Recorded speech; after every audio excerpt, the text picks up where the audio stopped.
Wait lang. Sikit lang, malayo sikit. And,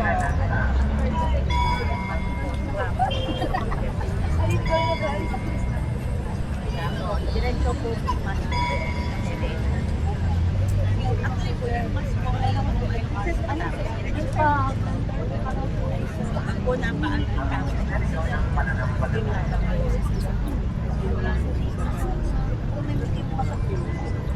tapos may practice naman yung communities. Yung mas na service. Si Owen niya.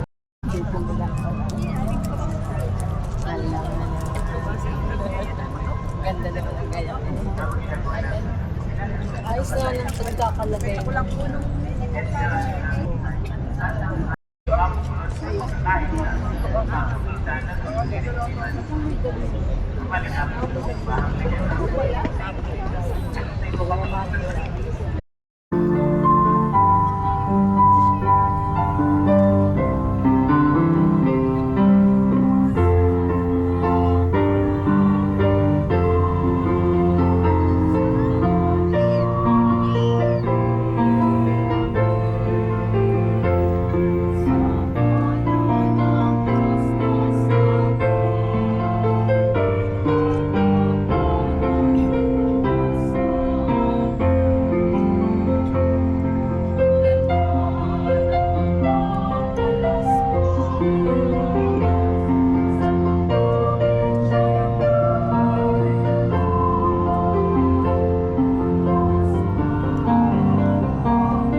ng Pasko ng pagpapakasakit at pagkabuhay ng Panginoon. Sinikap nating unawain at tuparin ang ating pananagutan sa Diyos at sa kapwa-tao, alinsunod sa aral at halimbawa ni Hesukristo. Kaisa ng buong simbahan, sinisimulan natin ngayon ang mga mahal na araw. Si Kristo'y matagumpay na pumasok sa kanyang lungsod upang tuparin ang kanyang gawain bilang Mesiyas, ang magpakasakit, mamatay at muling mabuhay para sa ating kaligtasan. Taimtim nating sariwain sa alaala ang kanyang pag-aalay ng sarili para sa kapwa at sundan natin siya ng may buhay na pananampalataya kaisa niya sa pagdurusa sa krus. Tayo naway makahati niya sa kanyang pananaig sa kamatayan at sa kanyang bagong buhay. Sa pagbabasbas po ng inyong mga dalang palaspas, bahagyang itataas lamang po ninyo. Huwag na nating iwagayway. Mamaya iwawagayway pag tayo nagpuprosesyon, sapagkat bibindisyonan po ang inyong mga hawak na palaspas, hawakan ng bahagyang nakataas.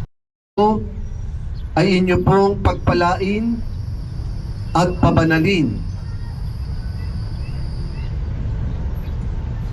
upang sa masaya naming pagbubunyi sa Mesiyas na aming hari, siya'y aming masundan at sa pamamagitan niya ay aming sapitin ang hindi pagmamaliw na lungsod ng Jerusalem na kanyang pinaghaharian kasama mo at ang Espiritu Santo magpasawalang hanggan. Amen.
Sumainyo ang Panginoon.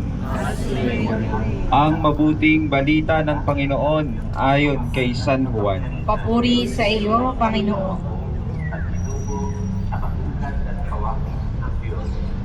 Noong panahong iyon, nabalitaan ng maraming taong dumalo sa pista na patungo sa Jerusalem si Jesus.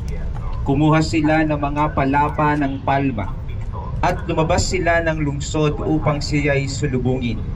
At ganito ang kanilang sigaw: Hosana! Purihin ang dumarating sa ngalan ng Panginoon! Purihin ang Hari ng Israel! Nakita ni Jesus ang isang batang asno at sinakyan na ito gaya ng nasusulat. Huwag kang matakot, lungsod ng Siyon. Masdan mo, dumarating ang iyong hari nakasakay sa bisirong asno.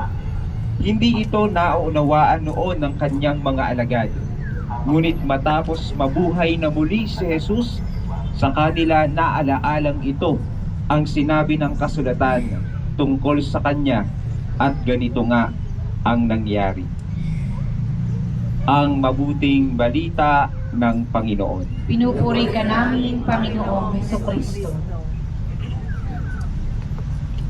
Papatuloy ng ating pagdiriwang ngayong linggo ng Palaspas.